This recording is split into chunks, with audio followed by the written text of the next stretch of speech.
하나님 말씀은 요나서 3장 1절부터 4절 말씀까지입니다. 제가 봉독합니다.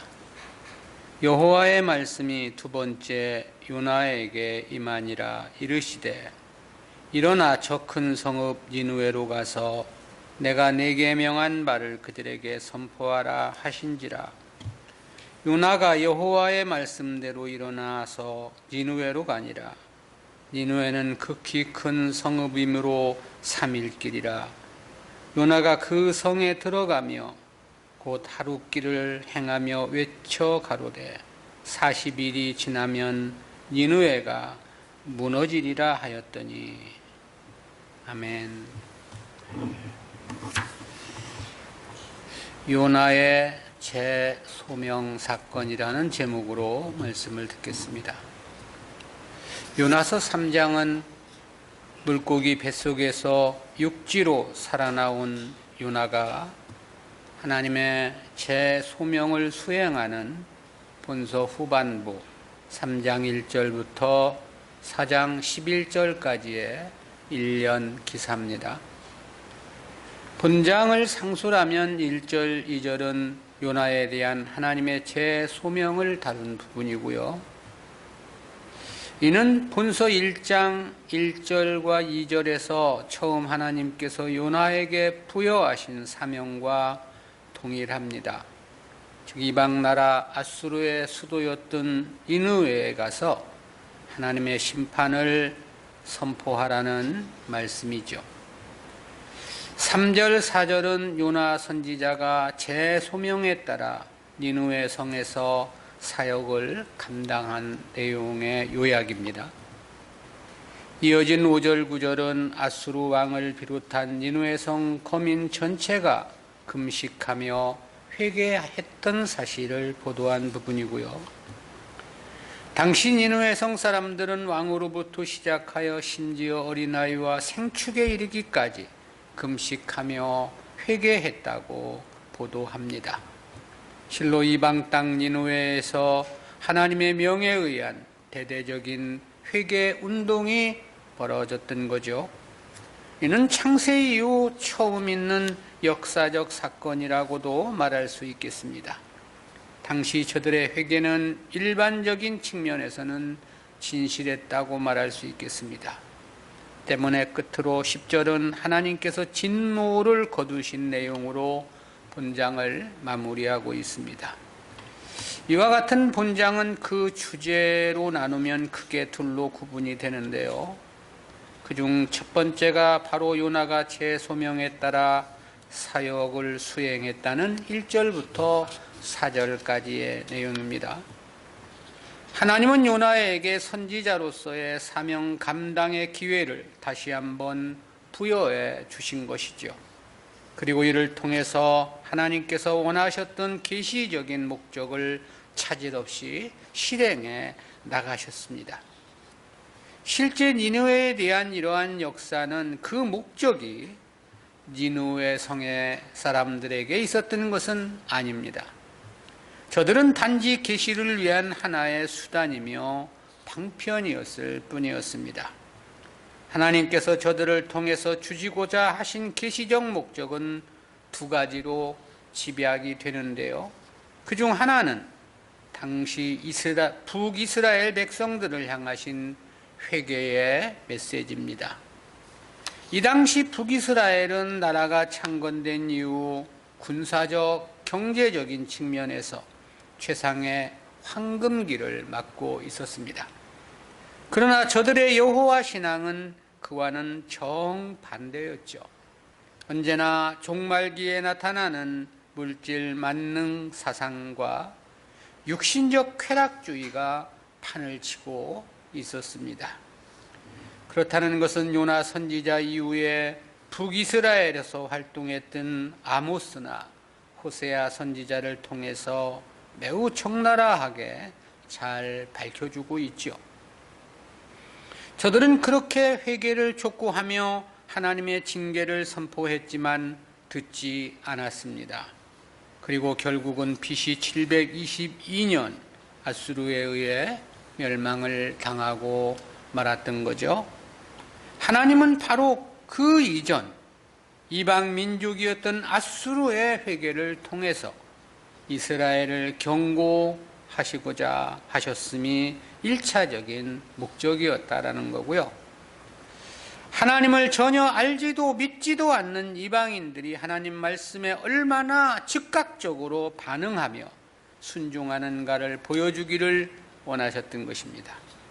다시 말하면 이스라엘의 회개를 위해 하나의 모형적 계시로서 아수르 사람들의 회개 사건을 보여주시고자 하셨다라는 거죠. 열왕기하 14장 25절에 보면 하나님은 요나 선지자에게 북이스라엘이 하맛 어귀에서부터 아라바 바다까지 회복해 해주실 것을 예언케 하셨습니다.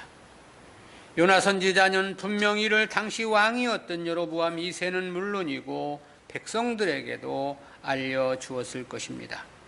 그런데 그 예언은 그대로 성취되었고 그로 인해 북이스라엘은 군사적으로나 경제적으로 최고의 전성기를 맞게 되었던 것이죠. 그랬기에 요나가 진정한 선지자라는 사실은 왕은 물론이고 방백들과 백성들도 인정할 수밖에 없었을 것입니다. 때문에 하나님은 요나를 통해서 아수르의 회개 사건을 보여주고 북이스라엘을 돌이키게 하려 하심이 1차적인 목적이었다라는 거고요. 그리고 또 다른 한 가지 목적은 장차 이방으로의 구속사에 대한 확장 계시입니다. 즉 이스라엘이 하나님 말씀의 끝까지 순종치 않는다면 하나님은 이스라엘을 버리시고 이방인들을 통해서 구원 역사를 펼치실 것이라는 계시적 목적이 있었던 겁니다. 이와 관련해서는 과거 모세가 먼저 그렇게 예언한 바 있죠. 신명기 32장 21절입니다. 그들이 하나님이 아닌 자로 나의 질투를 일으키며 그들의 허무한 것으로 나의 진노를 격발하였으니 나도 백성이 되지 아니한 자로 그들을 시기나게 하며 우둔한 민족으로 그들의 분노를 격발하리로다. 동일한 의미로서 이사야 선지자도 그렇게 예언한 바 있습니다. 이사야 65장 1절입니다. 나는 나를 구하지 아니하던 자에게 물음을 받았으며 나를 찾지 아니하던 자에게 찾아냄이 되었으며 내 이름을 부르지 아니하던 나라에게 내가 여기 있노라 하였노라. 바울은 바로 이 신명기서와 이사야 선지자의 예언을 근거로 이방인의 구원은 이미 예언되었던 일이었음을 로마서 10장에서 논증하기도 했죠. 그런데 이러한 구속사에 대해 하나님은 니느웨 성 사람들을 통해서 역사적 사실로 계시해 주셨던 것입니다. 그렇지만 당시 요나 선지자는 이러한 하나님의 뜻을 정확히 깨닫지를 못했던 것으로 사료되죠. 아무튼 저는 인류 역사상 처음으로 이방 땅에 파송된 선교사였던 것만은 분명합니다. 그리고 요나는 자신이 경험한 아수르의 대회개 사건을 북이스라엘로 돌아와 증언을 했겠죠. 본서를 기록했다는 것이 그것을 말해줍니다. 그러나 당시 북이스라엘은 회개하지 않았습니다. 요나 이후에도 아모스나 호세아 선지자의 줄기찬 회개 요구가 있었죠. 그럼에도 저들은 돌이킬 줄을 몰랐습니다. 그 결과 BC 722년 바로 이 아수르에 의해서 영구히 멸망을 당하고 말았던 거죠. 한편 요나가 제 소명을 감당한 본 단락은 구속사적 교훈까지 셋으로 구분을 해서 살펴보겠습니다. 첫 번째는 요나의 제 소명인데요. 이 요나의 제 소명을 보도한 1절과 2절 내용은 둘로 구분이 됩니다. 첫 번째는 요나에게 임한 하나님의 말씀인데요. 3장 1절이죠. 여호와의 말씀이 두 번째 요나에게 임하니라 이르시되. 그래서 여기서 두 번째 요나에게 임하였다는 것은 니느웨에 가서 심판을 경고하라는 하나님의 말씀을 가리킴이죠. 이 두 번째로 번역된 히브리어 쉬니트의 원형 쉬니는 이중으로 하다, 반복하다, 변경하다라는 뜻에서 어원된 여성 단수 형용사입니다. 본문에서는 똑같은 일을 반복했다는 의미로서 사용이 됐습니다. 그것은 본서 1장 1절 2절에서 이미 요나에게 임하였던 말씀이었기 때문입니다. 근데 그 처음은 요나가 하나님 말씀 순종을 거부했었죠. 그리고 그로 인해 발생한 사건이 1장과 2장에서 보도되었던 폭풍과 물고기 뱃속 사건이었습니다. 그리고 요나가 회개를 했기에 이제 두 번째 소명이 주어졌음을 밝히고 있는 거죠. 두 번째는 요나에게 임한 구체적인 하나님의 명하심인데요. 3장 2절이죠. 일어나 저 큰 성읍 니느웨로 가서 내가 네게 명한 바를 그들에게 선포하라 하신지라. 이 역시 1장 2절에서 이미 주어졌던 중복적 명령입니다. 즉 요나에게 다시 한번 사명을 주신 거죠. 여기서 일어나로 번역된 히브리어 쿰이라는 단어는 역시 1장 2절에서도 동일하게 사용된 어구입니다. 이는 단순히 앉은 자리에서 일어나라는 뜻이 아니고요. 단호한 결단을 촉구하는 뜻으로 사용된 겁니다. 그것은 그 당시 이스라엘 땅에서 이역만리 니느웨로 가서 심판을 선언하고 회개를 촉구해야만 하는 일이었기 때문에 그렇죠. 그러나 본문에서의 일어나라는 말씀에는 보다 가중된 의미가 있습니다. 그것은 하나님의 명을 거부하며 불순종했던 자리에서 일어나라는 영적 의미입니다. 즉 새로운 각오를 다지라는 의미가 함축되어 있는 거죠. 그리고 저 큰 성읍 니느웨로 가서 내가 네게 명한 바를 그들에게 선포하라 했습니다. 여기서 네게 명한 바라고 할 때 이 명한 바로 번역된 히브리어 하케리아라는 단어는 선포라는 뜻을 나타내는 단어입니다. 근데 헬라어 번역본 70인역은 이를 케리그마라고 번역을 했는데요. 이 중에 케리그마라는 단어는 신약 성경에서 복음 선포를 가리키는 전문 용어로 사용되는 단어입니다. 근데 본문에서 이 단어가 사용되었다는 것은 하나님께서 요나에게 명하신 말씀이 니느웨 백성들에게 복음이라는 사실을 암시하고 있죠. 이러한 사실은 4장 2절에서도 다시 한번 강조됩니다. 그렇다는 것에서 보면 이 니느웨 사건은 장차 이방으로의 구속사의 확장이라는 예언적 의미가 담겨 있음이 명백합니다. 왜냐하면 여기에는 요나에게 이방에 가서 복음을 전하라는 의미가 함축되어 있기 때문에 그렇습니다. 또 그런 측면에서 보면 요나는 역시 인류사에서 이방에 가서 복음을 증언했던 최초의 선교사라고도 말할 수 있겠습니다. 두 번째는 니느웨에서의 요나의 심판 경고입니다. 앞절은 요나에게 재소명이 주어진 말씀이었고요. 이어진 본 단락은 그 말씀에 순종한 요나의 행적을 간략하게 소개해주고 있는 부분입니다. 이 부분은 둘로 구분해서 살펴보겠는데요. 첫 번째는 요나의 즉각적인 순종입니다. 3절 말씀입니다.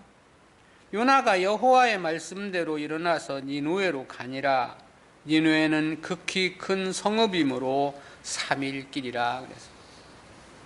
여기 상반절에서는 요나가 여호와의 말씀대로 일어나서 니느웨로 가니라 그랬습니다. 이는 1장 3절의 진술과는 완전히 대조를 이루는 문장이기도 하죠. 1장에서는 여호와의 낯을 피해 도피를 했기 때문입니다. 그렇다는 것은 여호와의 말씀대로라는 단어의 의미에서도 잘 나타납니다. 이는 자신의 생각이나 고집대로 한 것이 아니라는 사실이 강조되죠. 오직 하나님 말씀을 따랐음을 강조하는 단어인 것입니다. 한 번의 실패를 경험했던 요나는 이 순간만은 그야말로 정금 같은 신앙이었음이 명백해 보입니다. 말씀대로 일어나 니느웨를 향하였기 때문에 그렇죠. 그런데 본절에서 니느웨에 대해서는 두 가지를 언급했습니다. 하나는 극히 큰 성읍이란 보도이고 다른 하나는 3일 길이라는 표현인데요.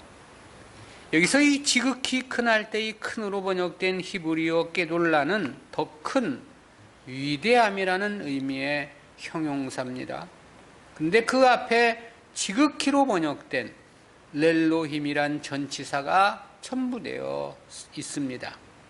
이 전치사는 히브리적 관용구로서 최상급을 나타내는 단어입니다. 심히 큰 성읍이라는 의미를 강조한 건데요. 그것은 그 성읍이 3일 길이라는 표현에서도 나타내주고 있습니다. 사람들이 하루에 도보로 걸을 수 있는 거리는 대략 50km 정도가 된다고 알려지고 있습니다. 그렇다고 한다면 이 성읍길은 150km가 되는 셈이 되는 거죠. 바벨론 포로 귀환민들이 재건했던 예루살렘 성벽은 전체를 삥 둘러 아무리 크게 계산을 하더라도 10km도 채 안 되는 것으로 추정이 됩니다. 그랬기에 느헤미야는 밤에 말을 타고 성 밖으로 나가 무너진 성읍을 살피고 그 밤에 다시 돌아왔다고 말씀하고 있죠. 그러니 니느웨의 이 정도 성읍이라면 정말 어마어마한 크기라고 말할 수 있겠습니다. 그야말로 당시 고대 근동을 제패할 만큼 아수르가 제국으로의 면모를 갖추었다고 평가할 만할 수 있겠죠. 두 번째는 요나가 니느웨에서 선포한 메시지입니다. 4절 말씀이죠. 요나가 그 성에 들어가며 곧 하룻길을 행하며 외쳐 가로되 40일이 지나면 니느웨가 무너지리라 하였더니, 이 4절 내용은 크게 둘로 구분이 됩니다. 먼저는 요나가 하룻길만을 행하여 하나님의 말씀을 전했다는 내용입니다. 여기서 행하며로 번역된 히브리어 마알라크는 걷다, 가다라는 의미를 나타내는 어원 할라크에서 유래한 것으로 도보 여행을 나타내는 단어입니다. 성읍길은 총 3일 길이라고 했습니다. 그런데 하룻길 정도만 거리를 다니며 심판을 경고했다는 거죠. 왜 저가 하룻길만 다니며 하나님의 뜻을 전했을까? 여러 가지 견해가 있습니다. 그중 첫 번째는 그가 도성을 횡단하여 말씀을 외쳤을 것이라는 견해이고요. 두 번째는 그가 대표적인 장소만을 골라 하루 동안만 말씀을 전했을 것이라는 견해입니다. 세 번째는 그가 사흘 계획을 하고 말씀을 전했는데 하루 만에 도성 사람들이 회개를 했기에 하루만 전했다는 견해도 있고요. 네 번째는 요나가 사흘 동안 다니기를 원치 않아 단지 하루만 다니며 하나님의 뜻을 전했을 것이라는 견해도 있습니다. 이 가운데 첫 번째와 두 번째는 저가 처음 니느웨 성읍에 왔기 때문에 그 성읍길이 생소했을 것이라는 측면에서 설득력이 떨어지죠. 세 번째 견해는 어느 정도 일리가 있습니다. 그것은 니느웨 성의 즉각적인 회개가 계시의 목적에는 가장 부합하기 때문에 그렇습니다. 그런데 네 번째도 합당해 보입니다. 즉 요나는 부득불 하나님 뜻을 전하기는 했지만 저들이 회개해서 하나님 심판을 면하는 것은 원치를 않았거든요. 도리어 회개하지 않고 하나님의 심판을 받기를 원했던 것입니다. 때문에 저가 3일 길이었지만 단 하루만을 성의 없이 전하고 중단한 것이 아니냐, 그런 생각도 가능한 일이거든요. 4절 하반절은 요나가 증거한 구체적인 하나님 말씀입니다. 요나는 이를 요약해서 40일이 지나면 니느웨가 무너지리라는 메시지를 전했다고 그랬습니다. 여기서 이 무너지리라로 번역된 히브리어 네우파케트는 어원상 물체를 돌리거나 뒤집는 것을 나타내는 동사입니다. 이 단어가 창세기 19장 21절, 25절, 29절에서 연거푸 나오는데 요왕불로 소돔과 고모라를 완전히 진멸시키는 상황을 묘사하면서 사용이 됐습니다. 그런데 본문에서 이 동사가 수동태, 분사형으로 사용이 된 건데요. 여기서의 수동태는 신적 수동태로서 니느웨 성읍을 전복시키실 주체가 여호와 하나님이심을 나타냅니다. 그리고 분사형은 그날이 임박했다는 긴박한 뉘앙스를 전달하기 위해 사용이 된 거고요. 이러한 긴박성은 그날의 선포가 있은 지 40일이 지날 때 심판이 올 것이라고 확정된 날짜를 전하였음에서 더욱더 증폭이 됩니다. 그러나 40일이 지나서야 그 성읍이 무너질 것이라는 것은 일단 회개의 기회가 어느 정도 주어졌다는 것을 암시하고 있는 거죠. 근데 이 회개의 기회를 주신 이유에 대해서 대개의 주석가들은 니느웨 백성들에게 회개하여 바른 삶을 회복하게 하고 하나님만이 참된 신임을 깨닫도록 하기 위함이라고 해석들을 했던데요. 그러나 실제 그것은 아니며 그럴 수도 없는 일입니다. 하나님은 니느웨 성 사람들에게 관심이 있었던 것은 아니기 때문입니다. 앞서도 살핀 바와 같이 하나님은 이를 통해서 북이스라엘에게 회개의 메시지를 전달하기 위함의 목적이 있었습니다. 이방인들도 하나님 말씀에 금식하며 회개했다는 사실을 북이스라엘로 하여금 알게 해서 저들을 하나님께로 돌이키게 하시려 함이 1차적인 목적이었다라는 거죠. 그리고 보다 궁극적으로는 장차 구속사를 이방으로 옮기실 것이라는 모형적 계시를 담고 있는 거고요. 모세와 이사야 선지자가 예언을 했던 것처럼 회개하지 않는다면 하나님께서 이스라엘을 버리고 이방인들을 자기 백성 삼으실 것이라는 계시적 목적이 있었던 것입니다. 그렇다는 것은 이 당시 아수르의 회개가 구원에 이르는 회개가 아니었다는 사실에서 알 수 있습니다.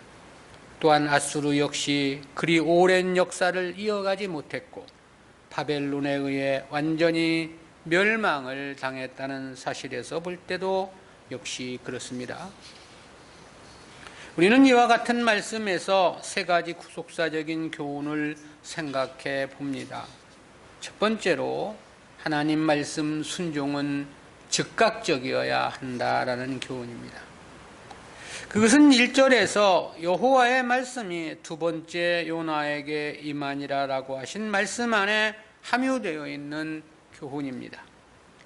이 문장에서 특별히 강조된 것이 두 번째라는 단어인데요.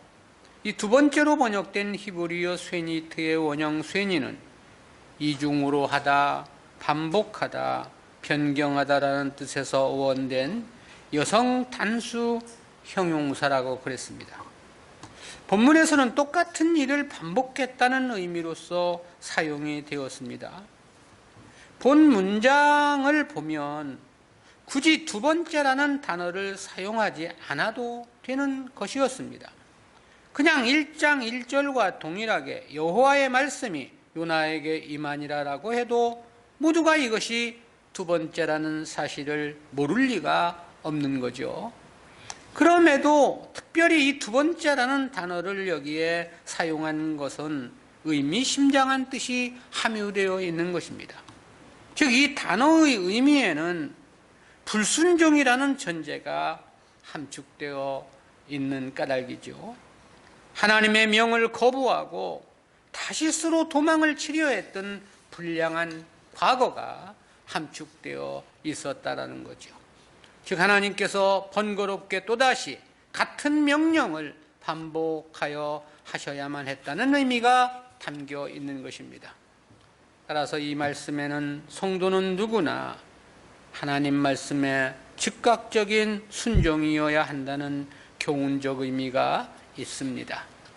그러나 사실 이 말씀을 기준으로 생각해 보면 우리는 너무나도 하나님 말씀에 순종하지 못하고 있다는 생각을 지울 수가 없습니다. 한 번, 두 번이 아니고 10번, 20번도 아니죠.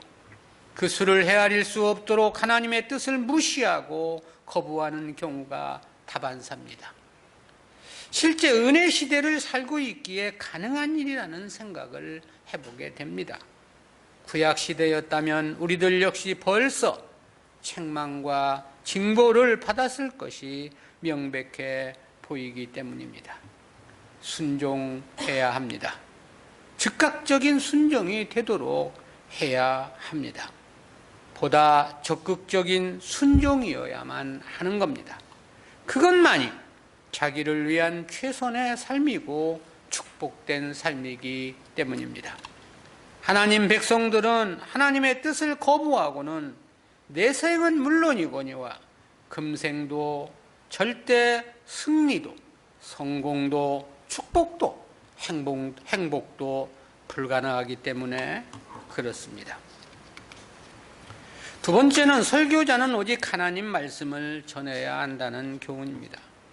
그것은 2절에서 내가 네게 명한 바를 그들에게 선포하라 하신 말씀에 함유되어 있는 교훈입니다.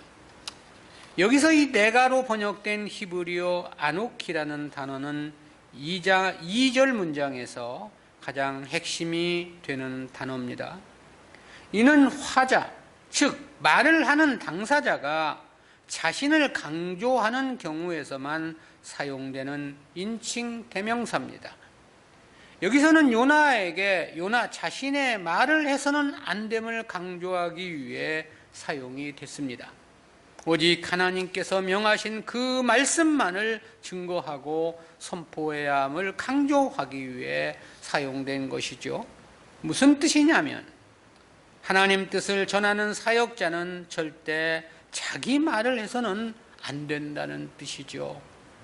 세상의 이치나 이론을 증거해서도 안 됩니다. 오직 하나님의 뜻, 하나님 말씀만을 증거해야 함을 강조하고 있는 거죠. 바울은 복음을 전하면서 그렇게 이야기한 바가 있습니다. 고린도전서 2장 1절입니다. 형제들아, 내가 너희에게 나아가 하나님의 증거를 전할 때 말과 지혜의 아름다운 것으로 아니하였나니. 말을 아름답게 꾸미려 하거나 사람들이 듣기 좋은 말을 하려 하지 않았다는 그런 뜻이지요. 그럼 어떻게 증거했다는 것인가? 이어서 그는 그렇게 말합니다. 고린도전서 2장 4절 5절입니다. 내 말과 내 전도함이 지혜의 권하는 말로 하지 아니하고 다만 성령의 나타남과 능력으로 하여 너희 믿음이 사람의 지혜에 있지 아니하고 다만 하나님의 능력에 있게 하려 하였노라. 한마디로 오직 하나님 말씀을 전했다는 그런 뜻입니다. 그리고 그 이유는 성도들의 믿음이 사람의 말에 의해서 되는 것이 아니기 때문이라는 거고요. 오직 하나님 말씀에 의한 열매이기를 원했기 때문이라고 답을 하고 있는 거죠. 실제 사람의 말, 사람과의 관계에 의한 신앙생활은 아무런 의미가 없습니다. 그런 경우는 대부분 인본주의나 세상 욕심에 의한 것들이죠. 따라서 그것은 믿음이라고도 말할 수 없습니다. 진정한 신앙이란 오직 하나님 말씀과의 관계이기 때문에 그렇습니다.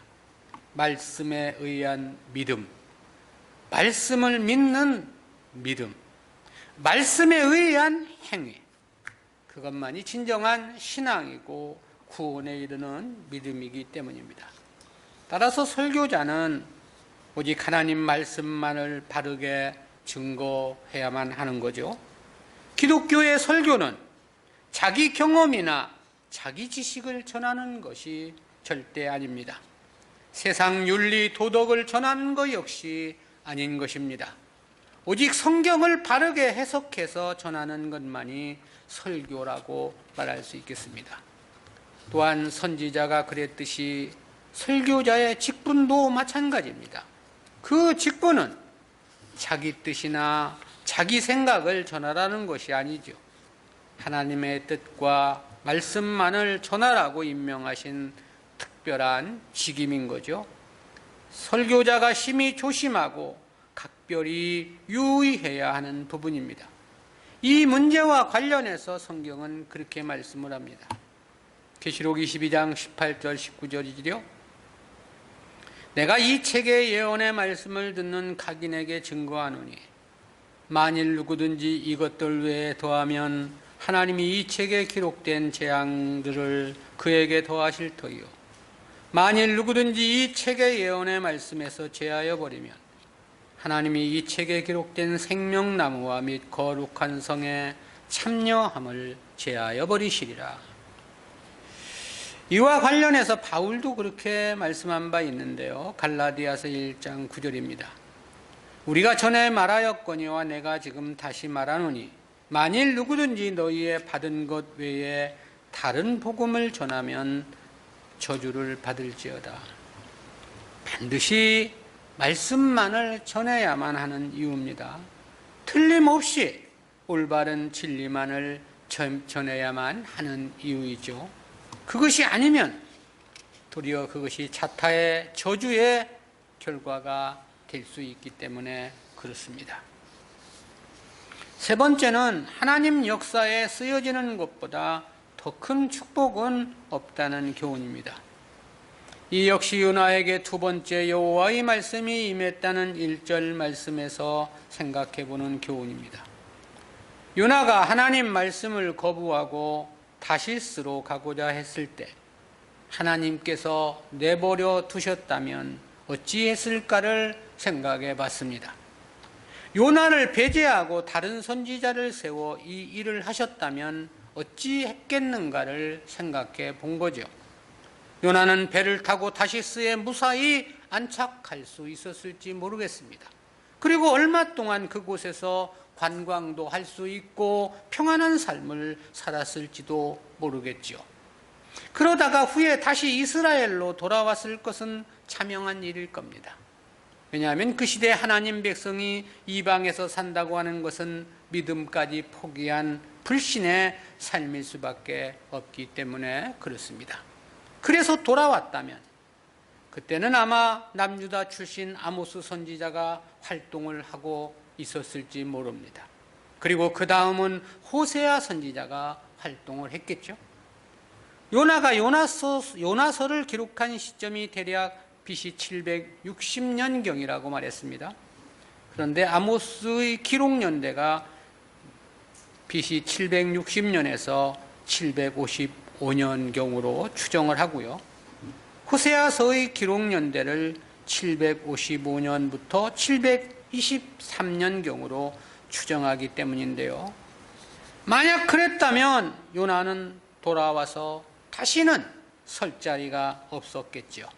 또 하나님께서도 하나님의 뜻을 거부했던 요나를 다시 등용하여 선지자 일을 시키실 리 만무했을 것입니다. 그렇다면 저의 인생은 과연 어찌 되었겠느냐라는 건데요. 그냥 먹고 사는 일에 전념하다가 인생은 끝나고 말았겠죠. 그저 육신의 일에만 몰두하는 것으로 인생을 다 소진할 수밖에 없었겠죠. 참으로 앞이 캄캄한 소망 없는 인생이 아니었겠는가를 생각해 봅니다. 우리가 하나님 앞에 쓰임을 받는 것은 심히 영광스러운 일인 것입니다. 주님 일에 등용된다는 것은 참으로 영예로운 일이기도 하고요. 그 중에서도 가장 복된 것은 자기를 드려 헌신하며 낮고 천한 일에 쓰임을 받는 것임은 너무나도 자명합니다. 주님께서 자기를 높이는 자는 낮아지고 누구든지 자기를 낮추는 자는 높아지리라고 말씀하셨기 때문입니다.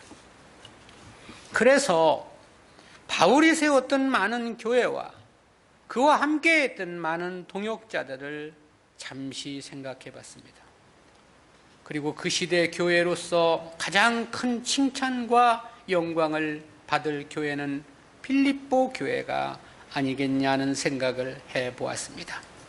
빌립보 교회는 바울에 의해 세워지면서부터 끝까지 바울의 선교 사역에 가장 많은 도움을 주었던 교회였기 때문입니다. 동역자들 가운데는 모두가 비슷할 것이라는 생각을 해보면서도 그렇지만 그 중에서도 누가와 두기고가 특별히 생각이 났는데요. 누가는 그야말로 바울 한 사람의 주치의로서 오직 바울만을 위해 자신을 들여 헌신한 인물이기 때문에 그렇습니다. 그리고 두기고는 바울의 편지를 각 교회에 전달한 인물로 손꼽히죠. 저는 에베소서, 빌립보서, 골로새서, 디도서, 빌레몬서, 디모데 전서, 후서, 이 많은 편지를 각 교회에 전달한 인물입니다. 이 정도가 성경에 드러나 있다면 나머지 바울의 편지들도 로마서를 제외하고는 두기고가 전달한 것이 아닐까를 생각해 보기도 합니다. 그렇다면 저는 바울 곁에서 가장 힘들고 어려운 일을 감당했던 것이 분명해 보이죠. 당시의 교통수단이라는 것이 대부분 육지는 도보로 여행을 해야만 하는 시대였기 때문입니다. 아무튼 우리는 주님을 위해 드려지는 인생이기를 소원해야 합니다. 주님 역사에 등용되고 어떤 모양이든 주님을 위해 쓰임받는 삶이기를 간절히 소망해야 합니다. 물론 자기 명예나 자기 유익을 위해서는 안 됩니다. 순수해야 하는 거죠. 순전해야 합니다. 오직 주님 교회를 위해서, 오직 주님의 복음을 위함이어야 하는 거죠. 실제 이는 하나님 백성들에게 가장 영광스러운 인생, 가장 축복된 삶이기 때문에 그렇습니다. 기도합니다. 사랑의 하나님, 은혜를 감사합니다. 오늘도 제 소명을 받았던 요나 선지자를 통해서 귀한 교훈 깨닫게 해주심 감사합니다. 두 번째, 요나에게 하나님의 말씀이 임했다는 그 말씀을 통해서 성도는 하나님 말씀 순종에 즉각적이어야 한다는 교훈 깨닫게 해주심 감사합니다.